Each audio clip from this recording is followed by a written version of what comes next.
Cuando la empiezo a leer, yo no conocía a Nir, no tenía idea quién era, y me estaba enfrentando a un libro grande, ¿no? A media novela me levanto de la cama, alrededor de que sea 12 o 1 de la noche, y lo busco por Twitter, ¿no?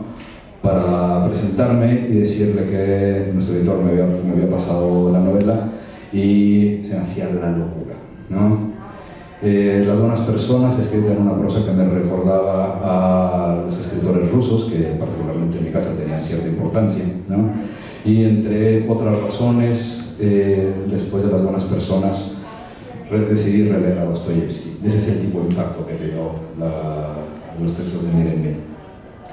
Entonces, cuando me cuenta de qué va la próxima novela, me emocioné como quinceañera en Coyoacán, ¿no? Cuando a una le dicen, vamos a escuchar el nuevo disco de Sabina. Cuando me empieza a contar de qué va la novela, ¿no? Me entusiasmo aún más, ¿no? Porque termina siendo una historia de aventuras e intriga en 30 años de capitalismo. Uso el ejemplo de la quinceañera coyoacanense, porque ese termina siendo una analogía a lo que ha pasado en muchas generaciones. A una actitud en la que uno se cansa de algo, critica algo, lucha contra algo, y en algún momento termina con esas protestas que uno puede tener a esa edad, y al mismo tiempo termina trabajando para las cosas que uno ha criticado. Es algo que también pasó cuando uno decide que vamos a hacer una revolución y terminamos haciendo la revolución en contra de la globalización a través de un telefonito hecho en China que se distribuye en California y es de una compañía que cotiza en el Dow Jones, ¿no? Esas contradicciones, ¿no? Son las que nos hacen a los humanos y también nos hacen la literatura. Hace también unas semanas le acerqué la novela de Nir a un amigo productor de cine, que ayer en un correo me dio la mejor definición que puede tener esa novela, y se las voy a leer. Corrupción política mundo, más Latinoamérica, más África negra, más multimillonarios norteamericanos israelíes, más empresas de estas que encubren políticos, más chavos hipsters que pretenden hacer una huelga mundial. Todo eso. Y eso al final, que es un mundo lleno de contradicciones, lleno de personajes, nos da una novela que va desde adentro hacia afuera, una novela que va del personaje hacia el mundo entero. Y para poder tener ese acercamiento del personaje hacia el mundo entero, que termina siendo algo bastante intrincado y también parte de ahí la intriga, es que nos acercamos a la historia de un hombre de negocios israelí que quiere hacer las cosas bien y quiere un mundo mejor para su familia. Y nos acercamos a una corporación, una especie de consultoría internacional que se ocupa de temas de política, que se llama MBS, que me recuerda brutalmente a una empresa que se llama PBS, de un hombre que se llama Penn. Esta es la parte real, ¿no? Por situarnos un poco, que es una empresa. Mark Penn era un tipo que sale de Wilson Marstell, una agencia de relaciones públicas muy grande, monta su propia consultoría y es una consultoría que colabora con la campaña de Obama y hace un par de años estaba asesorando al gobierno del PAN en las elecciones. Es ese tipo de compañías, ¿no? Una compañía que se mete en todos los países, que asesora todas las cosas, acuerdos comerciales, procesos de paz, etc. Y cuenta también, ¿no? Nuestro tercer gran eje es el punto de vista de unos chicos hipsters que podrían sentirse defraudados por el mundo, como al parecer todos podríamos sentirnos defraudados por el mundo, y deciden que hay que hacer algo, pero ese algo no tiene necesariamente un propósito más que demostrar su descontento. Estas tres perspectivas del mundo en el que vivimos, las tres apuntan a algo, y es a que las tres visiones buscan tener un mundo mejor, ¿no?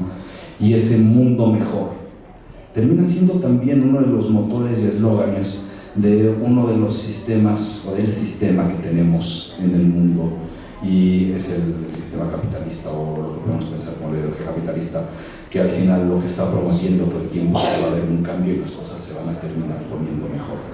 Esa búsqueda de algo mejor también termina llevando La sombra del mundo a ser una novela de redención, porque los tres grandes bloques están buscando ese mundo mejor para poder corregir el pasado que tenían.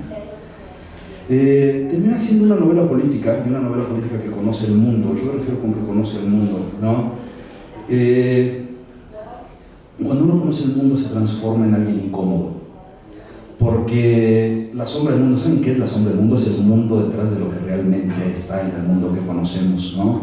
Y conoce el mundo, la sombra, porque lo que hace es retratar. La novela es un gran retrato de todo esto que pasa atrás de lo que uno ve en los periódicos, de lo que uno ve en las noticias, pero también de lo que uno vive y piensa que es, ¿no? Alejándose totalmente de las teorías de la conspiración que no tienen ni pies ni cabeza, sino a partir de un conocimiento exhaustivo que permite entonces retratar qué es lo que está pasando. Y a la vez, al momento en que retrata lo que estamos viendo, también lo que hace es descubrir algunas de las paradojas con las que nosotros estamos convencidos que ocurren esas cosas, y a partir de ellas fabricamos realidades. Y lo que hace La sombra del mundo es mostrar un poco cómo esas paradojas que creíamos ciertas no lo son tanto. Y cuando nos metemos a hablar de políticos, resulta que no todos los políticos son malos, que hay algunos con buenas intenciones y que luego se pueden corromper. Y al mismo también resulta que los hombres de negocios en esas no solo querían ser ricos, sino querían ser ricos, pero también querían hacer un bien. Y en una de esas también resulta que la juventud que está buscando hacer un movimiento social o una revolución o algo que todo el mundo vamos a pensar que es lo correcto, no necesariamente es lo correcto. Entonces termina metiéndose con absolutamente todo el mundo para descubrir eso que está atrás del mundo que pensamos es cierto. Si las buenas personas me remitió enseguida a los escritores rusos, La sombra del mundo me remite a alguien que yo descubrí hace poco que también le gustaba mucho a Nir, que es Balzac. A partir de la relación del individuo con lo social, y cuando estamos pensando en los últimos 30 años y pensamos en la relación del individuo con lo social, eso social está absolutamente ligado al tema del dinero, y si nuestra conexión con lo social parte del dinero, parte del capital, y si parte del capital, parte de Occidente, y si parte de Occidente, parte también de la democracia. Entonces hay un momento en La sombra del mundo en el que nos ponemos a cuestionar estos grandes pilares que sentimos que vale la pena dar por ellos la vida en Occidente, y nos pone a hacer varias preguntas. Eso es por algo que creo que es la parte básica de cualquier gran obra literaria. No tiene la intención una novela, sea esta lo que sea, de enseñarle a la gente, de aleccionar, no se trata de eso. La verdadera literatura no busca dar respuestas, lo que hace es justo tratar de tener grandes preguntas. ¿Y qué pasa cuando nos preguntamos si el capitalismo no es lo que funciona? ¿Qué es lo que funciona? ¿Qué pasa si el dinero tampoco funciona para lo que creíamos? ¿Y qué pasa si la democracia tampoco es lo que pensábamos que era? Estas tres grandes preguntas las encontramos en La sombra del mundo, ¿no? Y lleva al final al lector a hacerse estos grandes planteamientos morales, a partir también de entender cuáles son las grandes amoralidades que tiene la sociedad. Felicidades, querido Nir, ¿no? Muchísimas gracias. I have a lot of respect to the Jewish community in Mexico. I would like to meet them someday. Well, we hope you come to visit. Yeah, I will. Someday I will come. I think it's always interesting for a writer to hear the opinions and the observation of other writers, because there is always a gap between the novel you wanted to write and the novel you actually write. And this is a gap that sometimes makes you, when you talk about the novels, you explain the novel you wanted to write, but people don't get to because they read a different novel. I think in the beginning it was frustrating to me. Later I understand this is the interesting part of it, that there's always this gap, and this gap is filled usually by the good readers, if you are lucky to have them. And these are very two good readers. Especially I want to say that what Jorge Volpe what he said about Nir was very interesting, because after the novel was being published in Israel, I was invited to some penthouse in Tel Aviv to meet all the most important ex-Supreme judges in Israel, including the head of the Supreme Court. They're all retired, they're all like 75 and etc. And I thought that I'm going to some reading group, that I will talk about the novel, I will ask some questions. So I'm getting there, And then in the beginning I saw on their faces there's something wrong with this picture.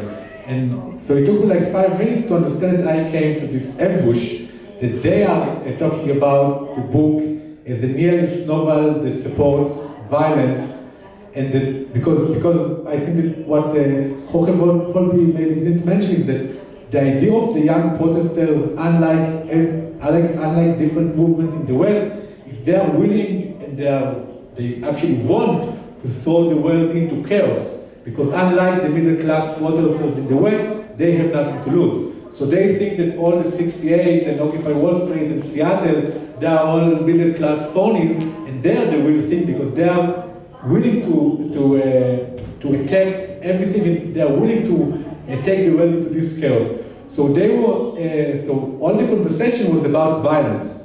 Was about the way they saw the novel would preach to violence, and I thought it was very interesting to see their approach to the novel, because they took one element in the novel, but something was scary for them in this idea. And then I told them, look, first of all, needless to say, under these circumstances, as Jorge Volpi said, the novel has many characters with many explanations, with many stories. As a writer, I never trust any of my characters, and as a reader, I never trust any of the characters of any writer. So this is just one point of the book. But secondly, who said necessarily that a protest against capitalism should be non-violent? I mean, just as an intellectual question. I think that if you go back to Frantz Fanon, his idea about resisting was through violence. He thought that there is no possibility that the white person will see you as equal or even treat you as equal unless you will use violence. So I asked them, so who said, where is it written, in which Bible, that protest against capitalism will be non-violent? Why is violence out of the question? No, this is just a question. But then the discussion was totally exploded. And coming to think of it, I thought that this was a very interesting approach to the novel by them, which shows something about, this is my own, the only thing I wanted to say about the novel, because we heard enough. The novel has like 2 dimensions. One is that hyper-realism, like The Consultants and everything else, that you tend to believe it because it like shows you the world behind the world. But also, this is like a game of dystopia, because there is like an element of dystopia, of looking into the future, or creating a dystopic future, certainly in the end of the novel. And I think this combination is interesting, well, for the readers, because they read the novel as something very real, but part of the novel is actually a kind of combination between dystopia and realism. And I think that this is the interesting part, when you throw the reader into this position of bewilderment, because he doesn't know what is real, what to trust, because he sees a lot of data in the novel, a lot of stories of what happened in Mexico with the pesos, because one of the characters, his patron became rich because he bet against the pesos in the 80s, and then he created this scholarship for young Mexican writers, young Mexican students, with the money he made in the crisis of the pesos, which I think is very typical. So I think that this combination in the novel is quite interesting, because it allows you to think about the near future, but not like when you read science fiction or something like that, but as a very like close future, something that is very, very real, which I think is interesting in novels. And also, in the end of the line, and I think that you heard it for both of them, I thought it's a book about redemption, the possibility of redemption in this realm, because basically, in some point I thought about it, that the book describes 40 years, and you have like 4 different forces if you're including Daniel K. Each of them made a significant scene in the 80s, in the 90s, in the beginning of the 20th century, and in 2015. I mean, Gabriel in the 80s, the American company who basically sold its stock to a weapon distributor in Rwanda. Daniel came in Congo in 2006 when he helped the UN to hide the death in Congo in order to create a sense of the new democracy of Congo. And the people in the strike, when they throw the world into so much violence. And when I thought about, by the way, who's telling the story of the strike, I always thought it's the people who stayed alive. I mean, this was my only explanation. It was only them can tell the story. And I thought that all these characters are thrown into the world, like in many novels that I like, and I thought that when I read the Wolf's book about the Second World War, The Chase After Klinsgo, I thought it's also very interesting. These novels about people who goes out to the world, and then they are encounter different forces in the world. It could be the corporation, the Nazi regime, the propaganda, the place that you work for, Alfaguara, etc., etc. Don't take it personally, etc., etc., etc. And this encounter between the individual and the different forces in the world is the main essence of all the novels that I like, the classical novels of the 18th century, the 19th century, the Russian novels, the classic French novels, Stendhal, Balzac, Dostoevsky. It's always about this encounter, about what happened to you in this encounter. It's not like the more, let's say, psychological approach of the novel when everything is reserved in the family units. It's always about people who goes out to the world and try to do something. And I always like this tradition, not because I don't like the other tradition, I can also read this kind of novel, but I like this tradition, about this encounter. And I think that what the book is trying also to talk about is how this encounter is different in my generation, the 70th generation and 80th generation under capitalism. I think it's a very different encounter when you saw under the totalitarian regime in the 40s and the 50s, and sometimes literature don't necessarily get it. And I think this is the main the main effort in this book is to understand what is it for me, what does it mean to live under the capitalist world, what does it mean when you encounter all these forces? Because when I began to write a novel, I was thinking about one example. I went to the social protest in Israel in 2011, and I'm standing with all these people, and I start to ask them. So they are like yelling, let's say destroy, we need to switch capitalism and cooperation. And then I start to ask them, where do you work? So he said, I work for Google, I work for Facebook, I work for the most rich newspaper in Israel, I work for Channel 2, I'm doing the Big Brother, etc., etc. And what was more interesting than this, that is they are doing all this, and then they are protest against the forces that they send in the morning, and they don't find anything peculiar about it. While, for my father's generation, for example, or Thomas and Sasha, there was this idea that there is some kind of, that you have to find some kind of combination between the way you live and the things you believe in. I mean, my grandfather was a worker leader in Jerusalem. Now, he would not work for IBM. This was out of the question to think about the world in this way. There was some kind of idea that the way you live reflects your values, your ethic, your political belief, something that is totally changed in our generation. I think in a very interesting, sophisticated, even genius way. And so you find yourself entangled with all these people, and you don't understand, it's very hard. And I think that part of the reason that it's very hard to think about political actions is first because the world is now, broke into a small pieces of NGOs. And every NGO is responsible for a very small piece of reality, and there is no thinking about huge political action. And secondly, is because you can't really fight against the forces that you give your talents in the morning. And what's so interesting about capitalism, and I will say it in a vulgaric way, because obviously it's more complicated, but the totalitarian regime, basically, he demands your loyalty and your talents. So he wants you to believe in him, or at least you have to pretend as if you believe in him. This is what happened in Chase After Klinsgo or Good People.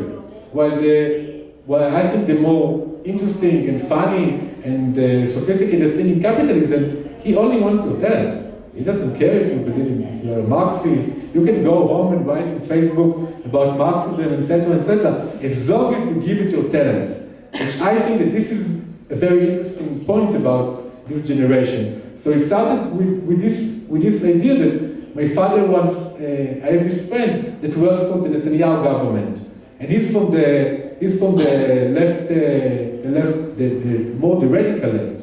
So, and he read Good People, basically a novel that deals with what does it mean to be a professional. And he thought that Good People is a very good book, and he learned a lot about it. So I told him, you know, my father asked me, why don't you resign?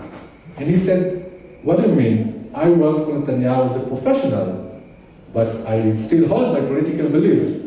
And I found this answer really amazing, without any critical point of view, because he has to live and survive, etc., etc. But I found it amazing. And then I started to see it again and again, and I think that from this bewilderment, I started to write the sombra as like an adventure to understand something, because I think that when you write a novel, you don't write a novel about the things you know. You write a novel in order to investigate the things you don't know. So sometimes you finish a novel and you don't know anything.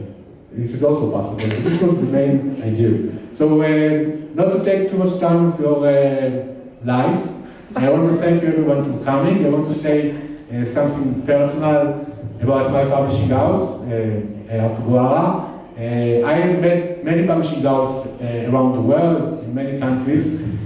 Also I met other Alfaguara, because Alfaguara is like the CIA, they have many branches in different places. And I've never encountered a publishing house like Alfaguara Mexico, the editor Marcela and Myra and all the other people, because they really make you feel as if literature is important. When all the other publishers, or most of them, they always make you feel as literature is not important.